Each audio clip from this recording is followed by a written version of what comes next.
By the end of 2024, most of us would have fucked up another year. So in this video, I'm gonna break down the 5 easy ways any man can ruin the year. And then finally, I'm gonna make avoiding these mistakes as easy as possible with strategies that I've used and others use as well. You cannot afford to waste another year. How long should someone wait on average before they quit on their goals? Like most people would say at least a year, right? So why is it that everyone seems to drop out the gym after the first few weeks of the new year?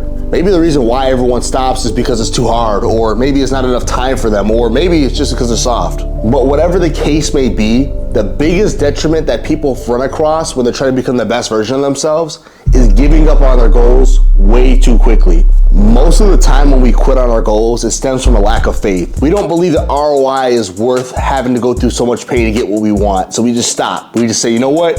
It's not for me. I shouldn't have to work this hard. If the classes are causing us too much stress, we drop out. If we can't eat out as much as we want, we stop dieting. If our brand or our business is taking too long to grow, we just stop working on it. If you want to be the best version of yourself, you have to learn to quit at the end and not the middle or even the beginning. Let's say your goal this year is to meet more women.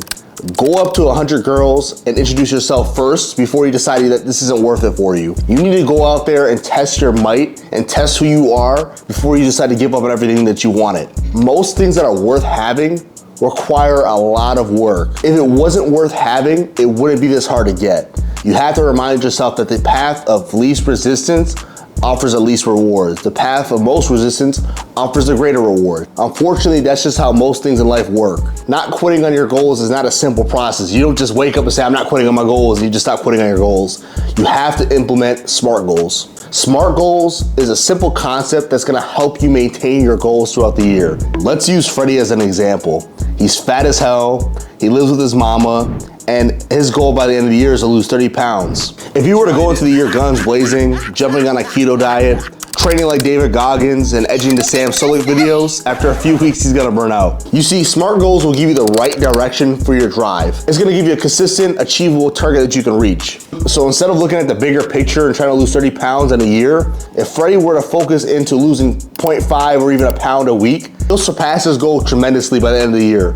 Now this mistake here crushes most resolutions, but mistake number 2 will take more from you than just your time. Mistake number 2, how much time do you spend on your phone? Your consistent need to scroll on your phone is destroying your future.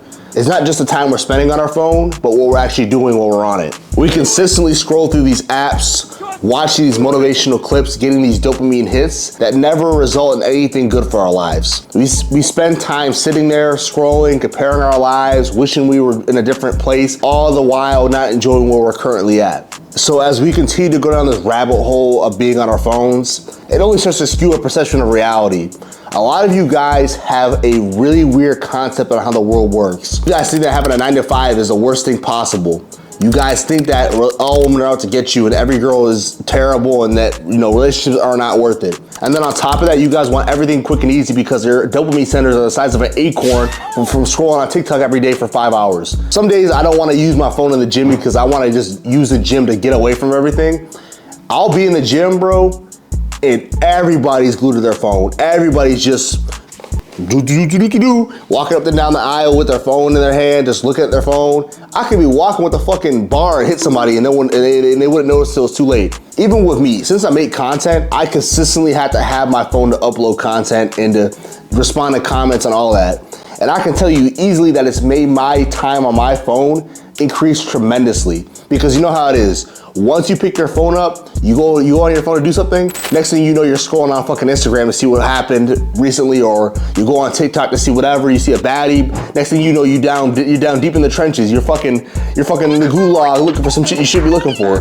If you have discipline when it comes to your phone usage, that is one of the easiest ways you can get ahead of everyone else. With discipline of your phone comes more time. With more time comes more opportunity. And that's exactly why I've been using this strategy to help me somewhat control my time on my phone. It consists of 2 things. First of all, you need to get an app blocking app. You need to get like an Opal. Opal allows you to control the time you spend on your phone and makes you block out your apps. This has helped me control a lot of the time when I get home from work, because when I get home from work, I already stressed the fuck out. So I don't want to be stressing out about some stupid shit or seeing that bitches with a goofy or whatever may cause me stress during the day. I don't want to see that when I get home. So I block out from 7-Eleven. I have no time on social media unless I'm uploading content, which is, again, very rare at that time of night. Secondly, when I'm watching TV, I like to just turn my phone off and zone out to what I'm watching. I don't want to be sitting there scrolling on my phone trying to watch TV at the same time. I'll be on my scroll for 1 minute, I miss the whole fucking plot. I miss the whole entire series scrolling on my phone. So I just try to turn my phone off whenever I'm doing something I actually like doing. It is time to give your brain a rest for once. And with all that time you're gonna save by avoiding this mistake, you're gonna have a lot of time to make memories by avoiding mistake number 3. In 2023, after graduating high school, Joe consistently found himself alone at the house playing PS5. The reason for this was because Joe's friends that he had made in high school all went on to college, got full-time jobs, and just became unavailable to hang once they graduated. However, the big mistake Joe failed to fix was not creating new connections. You see, most of you guys have had the same friends your entire lives, and there's nothing wrong with having the same friends if they're good friends, but a lot of us outgrow our own friends, and then that consistently keeps us around people who are lower vibration than us, keeping us in the same place, which stops us from evolving, which ultimately leads us to destruction. So the strategy of making new friends is very simple. Just start going out there and doing stuff. Meeting new friends is a daily effort. You can't sit at the house hoping that things were different or hoping that you had friends that were more loyal to you. That's just not how life works. Just going out there and doing things is very simple, but it's not easy. You know, everyone's glued to their phone. Everybody wants to be in their own little bubble. So the thing you have to do is start doing things you generally like doing. So if you like sports, go to a sports bar. If you like working out, go to a commercial gym where there's a lot of people there. If you like playing video games and that's all you like doing, go to like a tournament. Go to like a little fucking get together of fucking nerds. I don't know. Just start going places where people who have similar interests will be at. So when I first moved to Houston back in March, I came here by myself. I had no friends here. It was just me, myself, and I. And at first, I was struggling to make new friends. I would just, at the crib, I would go to the gym upstairs at my apartment, and I would go get some food. And I could never find myself some new friends that are actually cool. What changed for me was, number 1, I got a gym membership. Number 2, I would start attending sporting events that I actually interested in. So I'll go to the boxing fights, I'll go to the NFL games. I would go to these places to enjoy myself, but funny enough, I would run into people, you know, we just start chopping about some dumb shit. You know, I say, oh, you know, what do you think about this dude? I pop a question and that's how I break ice with my friends. You guys need to find different events and venues that you guys can go to, which will help you make new friends, because being alone in this world is not great. I'm a lone wolf by nature, but if I find people who are similar to me, I'm very, very social at that time. But if I find people who are cool and I can fuck with, I don't mind spending a Saturday night, you know, chopping it up with the boys and doing fun shit. I'm never opposed to that. Law number 18 speaks directly about this. It's called, do not build fortresses around yourself. Go out there and mingle. Go out and meet new friends. Go build a network. That's how a lot of people get rich and famous these days. They have a network of people who can help them. If it was up to me, I'll be in Los Angeles right now trying to meet everybody I can. Realize that true strength relies in the bonds that you have. Making new connections is gonna make this year memorable, but it is not effective unless you avoid mistake number 4. How often do you try new things or different spots? When was the last time your day looked out of the ordinary? Your comfort zones are stopping you from making moves, taking risks, and overall making this year yours. It's only human nature that we want to stay in our comfort zones, we want to stay in our routines because it's easy that way, it's comfortable, it's not dangerous to break our comfort zones. If we know what works, we want to stay in that. However, it is very dangerous long term to continue to do the same thing if you want to have a different result. So the best strategy I found to break your comfort zones is to put yourself in tough scenarios and hold yourself accountable. The big thing is this. If you guys want to break your comfort zones, you have to try things that get you nervous.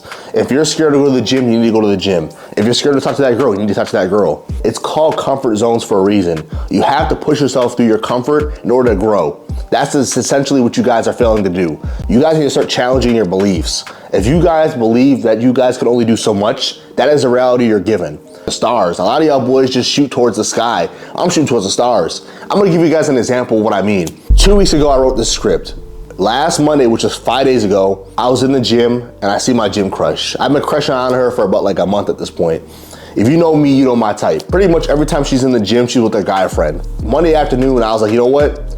I'm tired of just seeing this girl walk by me and me not saying what's up to her. So as I'm hitting my workout, I'm like, you know what? Fuck this. I'm gonna go up there and say what I gotta say. I don't give a fuck. She's at the cable machine, middle of the fucking gym. Everyone's in the gym just, you know, doing the workout. I went up to her, I said what I had to say. I swear to God, the whole gym was staring at me.